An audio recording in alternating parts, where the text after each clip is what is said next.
नमस्कार दोस्तों, आप सभी का स्वागत है अपने YouTube चैनल अमित गरवा पे। तो आज हम करेंगे स्वामी विवेकानंद जी के बारे में पढ़ेंगे। इससे पहले हमने ब्रह्म समाज और आर्य समाज के बारे में पढ़ लिया है, ठीक है।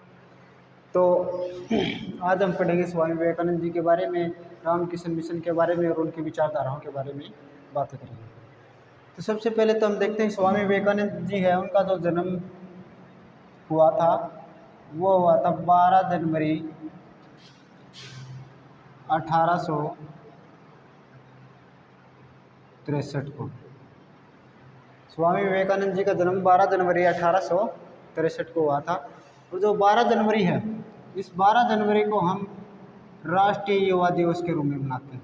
किस दिवस के रूप में मनाते हैं? राष्ट्रीय युवा दिवस।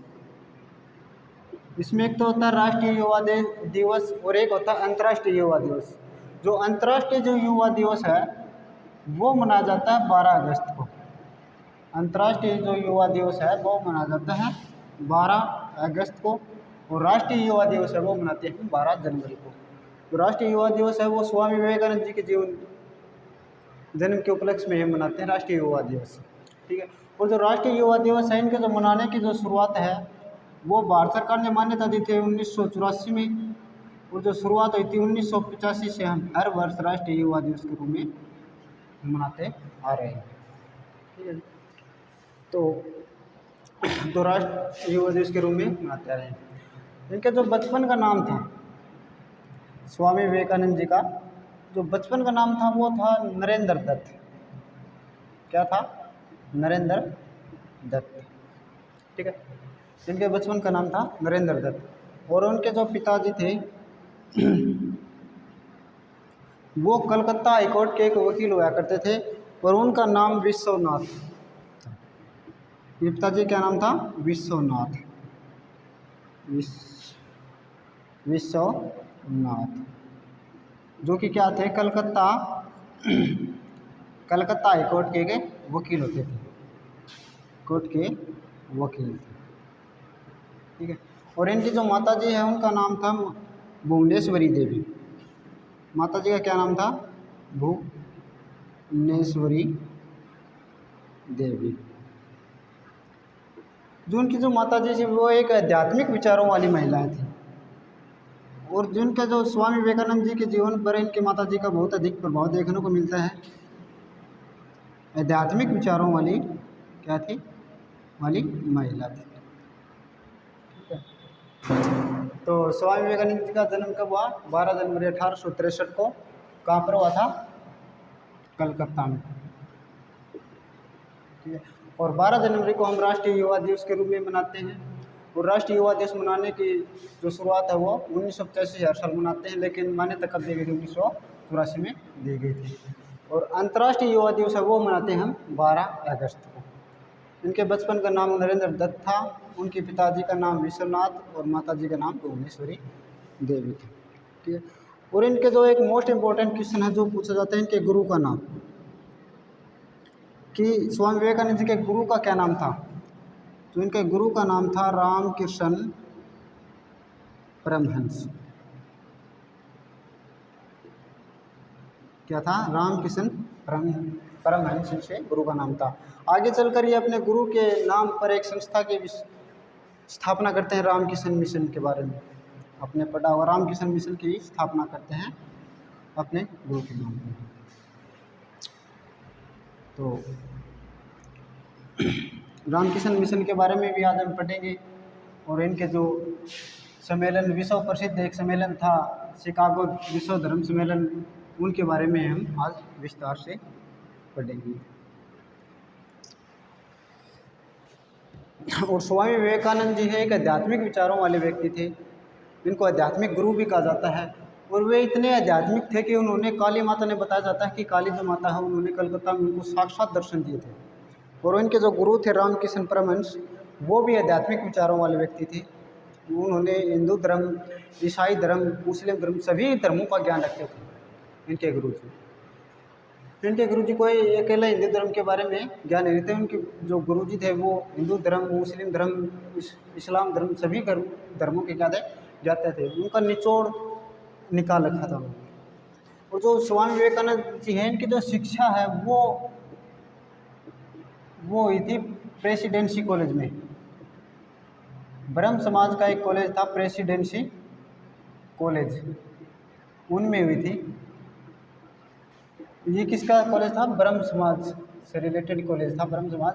तो स्वामी विवेकानंद जी का जो जीवन था उस पर हम ब्रह्म समाज का प्रभाव भी देखने को मिलता है। और ये इसमें क्या था, अंग्रेजी माध्यम से इनकी शिक्षा हुई थी। किस माध्यम से? अंग्रेजी माध्यम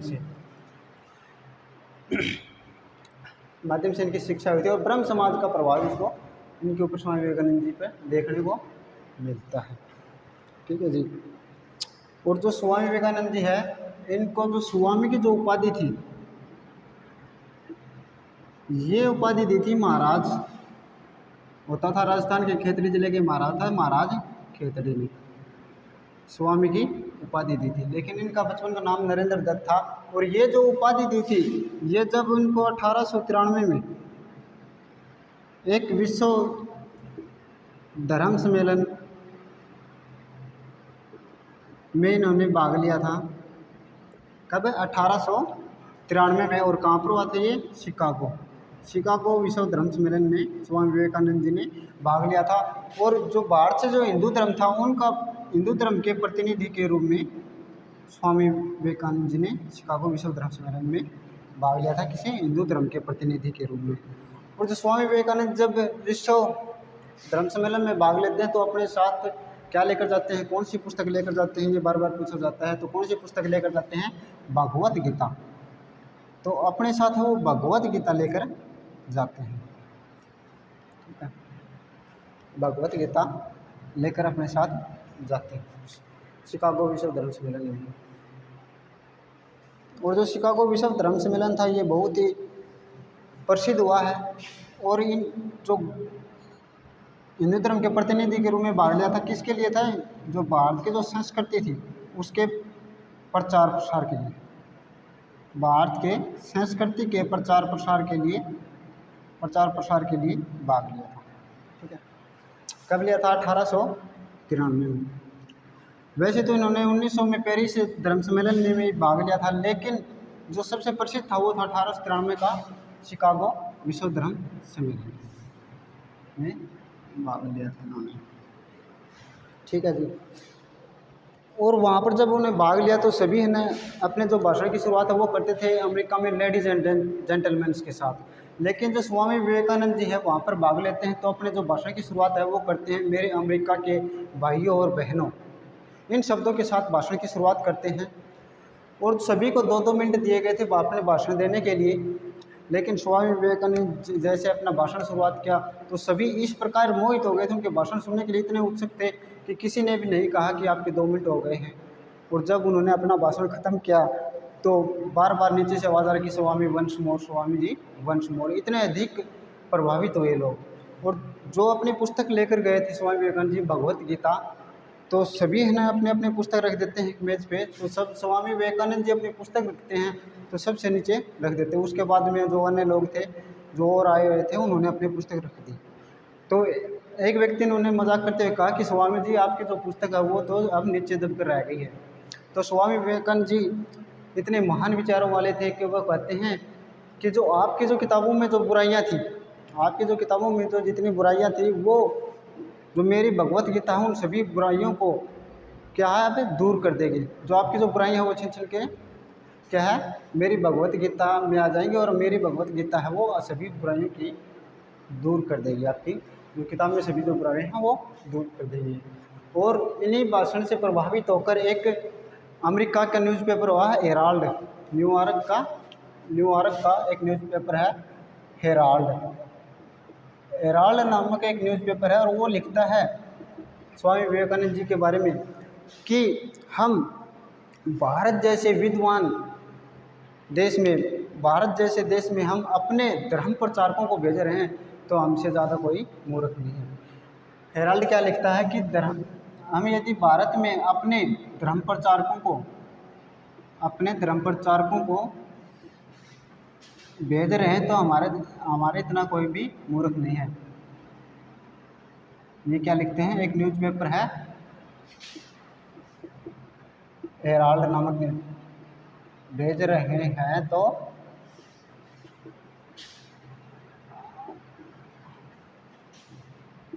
हमारे जैसा कोई मूर्ख नहीं है। कि उनकी विचारधारा से इतने प्रभावित है कि खुद निवारक का जो न्यूज़पेपर है वो लिखता है कि यदि हम भारत जैसे विद्वान देश में अपने धर्म प्रचारक भेज रहे हैं तो हमारे जैसा कोई भी मूर्ख नहीं है, ये लिखते हैं। और इन्होंने एक और सम्मेलन में भाग लिया था 1900 में, पेरिस शांति सम्मेलन में। किस सम्मेलन में? पेरिस शांति सम्मेलन में। जो पेरिस है किस नदी के किनारे बसा हुआ है? सीन नदी के किनारे, सीन नदी के किनारे में। कि 1893 का जो शिकागो विश्व धर्म सम्मेलन था उसके बारे में तो सभी जानते हैं, लेकिन उन्होंने ये भी 1900 में पेरिस शांति सम्मेलन में भी भाग लिया था, लेकिन ये इतना ज़्यादा प्रसिद्ध हुआ था जितना कि शिकागो विश्व धर्म सम्मेलन प्रसिद्ध हुआ था। और 1893 में जब स्वामी विवेकानंद जी शिकागो विश्व धर्म सम्मेलन में भाग लिया था तो वो 1893 से लेकर 1896 तक विदेश में रहे थे। और 1896 तक विदेश में रहे और 1896 में वे न्यूयॉर्क में ही एक सोसाइटी की स्थापना करते हैं, वेदांत सोसाइटी। किस सोसाइटी की? वेदांत सोसाइटी की स्थापना करते हैं। और 1896 के बाद जब भारत आते हैं 1897 में, तो आने के बाद वो स्थापना करते हैं रामकृष्ण मिशन की, रामकृष्ण मिशन। तो ये क्वेश्चन बार बार पूछा जाता है कि रामकृष्ण मिशन की स्थापना कब हुई? तब कब हुई? 1897 में। कहाँ पर? वेलूर में, पश्चिम बंगाल। ठीक है। और 1897 में रामकृष्ण मिशन की स्थापना करते हैं और 1898 में पुनः अमेरिका जाते हैं, पुनः अमेरिका गए। ठीक है। तो 1893 है, इससे रिलेटेड और भी बातें आप याद रख सकते हैं कि 1893 था, 1893 में ही गांधी जी विदेश जाते हैं। गांधी जी कहाँ पर जाते हैं? विदेश में, अफ्रीका जाते हैं 1893 में। 1893 में गांधी जी अफ्रीका जाते हैं और 1893 में ही एनी जो बेसेंट थी, आयरलैंड की जो महिला थी एनी बेसेंट, वो भारत आई थी। क्या थी? 1897 में जो एनी बेसेंट है वो भारत आई थी और महात्मा गांधी जी है वो 1893 में अफ्रीका गए थे, आप याद रखते हो। 1893 में क्या हुआ था? शिकागो धर्म सम्मेलन भी हुआ था। ठीक है जी। और स्वामी विवेकानंद जी का एक नारा बहुत ही प्रसिद्ध है जो आज भी विद्यार्थियों के जीवन में उत्साह भरता है और बहुत ही इम्पोर्टेंट है। वो नारा आप सभी को याद भी है कि उनका नारा था कि उठो जागो, उठो जागो, तब तक मत रुको जब तक आप लक्ष्य को प्राप्त ना हो। उठो जागो तब तक मत रुको जब तक लक्ष्य की प्राप्ति न हो, लक्ष्य की प्राप्ति न हो। इनका नारा कौन सा था? कि उठो जागो तब तक मत रुको जब तक लक्ष्य की प्राप्ति न हो। और जो इनके गुरु थे रामकृष्ण, इनको दक्षिणेश्वर का स्वामी भी कहा जाता है। क्या कहा जाता है? दक्षिणेश्वर का स्वामी।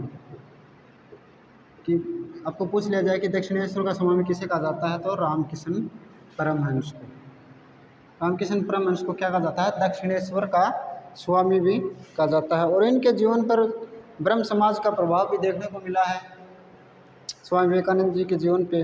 और रविंद्रनाथ टैगोर भी इतने प्रभावित थे स्वामी विवेकानंद जी से, वो लिखते हैं यदि आपको भारत को जानना है, स्वामी रविंद्रनाथ टैगोर जी कहते हैं कि यदि आपको भारत को जानना है तो स्वामी विवेकानंद जी के बारे में पढ़ लें। रविंद्रनाथ टैगोर भी खुद लिखते हैं कि यदि आप, कौन लिखते हैं? रविंद्रनाथ टैगोर जी लिखते हैं कि यदि आपको भारत को जानना है, यदि आपको भारत को जानना है तो स्वामी विवेकानंद जी के बारे में पढ़ लो। और अब समय आता है कि स्वामी विवेकानंद जी की कम ही अल्प आयु में ही मृत्यु हो जाती है कि 1863 में तो इनका जन्म होता है और उन सिर्फ मात्र 39 वर्ष की आयु में ही 1902 में यानी 4 अप्रैल 1902 में ही स्वामी विवेकानंद जी की मृत्यु हो जाती है। ठीक है, तो आज हम पढ़े स्वामी विवेकानंद जी के बारे में और जो मोस्ट इम्पोर्टेंट जो क्वेश्चन है वो एक बार हम रिपीट कर लेंगे जो बार बार एग्जाम में पूछे जाते हैं। तो सबसे पहले तो मैं ये बताना चाहिए स्वामी विवेकानंद जी का जन्म कब हुआ, तो 12 जनवरी 1863 को स्वामी विवेकानंद जी का जन्म हुआ था। कहाँ पर? कलकत्ता में। और 12 जनवरी को हम राष्ट्रीय युवा दिवस के रूप में मनाते हैं। और जो 12 अगस्त है, 12 अगस्त वो मनाया जाता है अंतर्राष्ट्रीय युवा दिवस के रूप में। ठीक है, ये किसके रूप में मनाया जाता है? अंतर्राष्ट्रीय युवा दिवस के रूप में मनाया जाता है 12 अगस्त को। और राष्ट्रीय जो युवा दिवस है इसकी मनाने की शुरुआत है 1985 से। कब से मनाया जाता है? 1985 से मनाया जाता है। और इनके जो बचपन का नाम था वो था नरेंद्र दत्त। क्या था? नरेंद्र दत्त इनके बचपन का नाम था। इनके पिताजी कलकत्ता हाईकोर्ट के एक प्रसिद्ध वकील थे विश्वनाथ जी, और इनकी माता थी जो भुवनेश्वरी देवी, वो एक आध्यात्मिक विचारों वाली महिला थी जो कि रामायण महाभारत आदि का पाठ करती रहती थी। स्वामी विवेकानंद जी के जीवन पर उनकी माता जी का बहुत अधिक प्रभाव देखने को मिला है। और शुरुआत में उन्होंने जो शिक्षा ग्रहण की थी वो प्रेसिडेंसी कॉलेज से की थी जो कि ब्रह्म समाज से रिलेटेड था। तो इसी प्रकार इन पे ब्रह्म समाज का प्रभाव भी देखने को मिलता है। लेकिन बाद में ये अपने गुरु रामकिशन परमहंस से मिलते हैं तो आध्यात्मिक हो जाते हैं। ठीक है, और उन्होंने कलकत्ता में बताया जाता है कि काली माता ने भी साक्षात दर्शन दिए थे। और वो हिंदू धर्म का प्रतिनिधित्व करने के लिए 1893 में शिकागो विश्व धर्म सम्मेलन में भाग लेते हैं। तब वहाँ के एक न्यूज़पेपर हेराल्ड लिखता है कि भारत जैसे विद्वान देश में यदि हम अपने धर्म प्रचार भेज रहे हैं तो हमारे जैसा कोई मूर्ख नहीं है। तो इनके एक पूछा जाता है कि इनकी शिष्या का नाम है निवेदिता, सिस्टर निवेदिता। ये बार बार पूछा जाता है कि सिस्टर निवेदिता किसके शिष्य है, तो ये किसका शिष्य है? विवेकानंद जी की, विवेकानंद जी की शिष्य है। ठीक है, और इनकी पुस्तक हैं स्वामी विवेकानंद जी की, एक तो है मैं समाजवादी हूँ, मैं समाजवादी हूँ, और एक है राजयोग, कर्मयोग। क्या? मैं समाजवादी हूँ, राजयोग है, कर्मयोग है और ज्ञान योग। क्या? ज्ञान योग। ये इनकी पुस्तकें हैं। मैं समाजवादी हूँ, राजयोग, कर्मयोग और ज्ञान योग। ठीक है, तो आपको ये और एक पत्रिकाएं याद रखनी है। पत्रिकाएं हैं एक तो प्रबुद्ध भारत, प्रबुद्ध भारत और उद्बोधन। जो स्वामी विवेकानंद से दो रिलेटेड पत्रिका है, एक तो प्रबुद्ध भारत और एक है उद्बोधन। और इनकी पुस्तक मैं समाजवादी हूँ, राजयोग, कर्मयोग और ज्ञान योग। तो आज के लिए इतना ही। Thank you.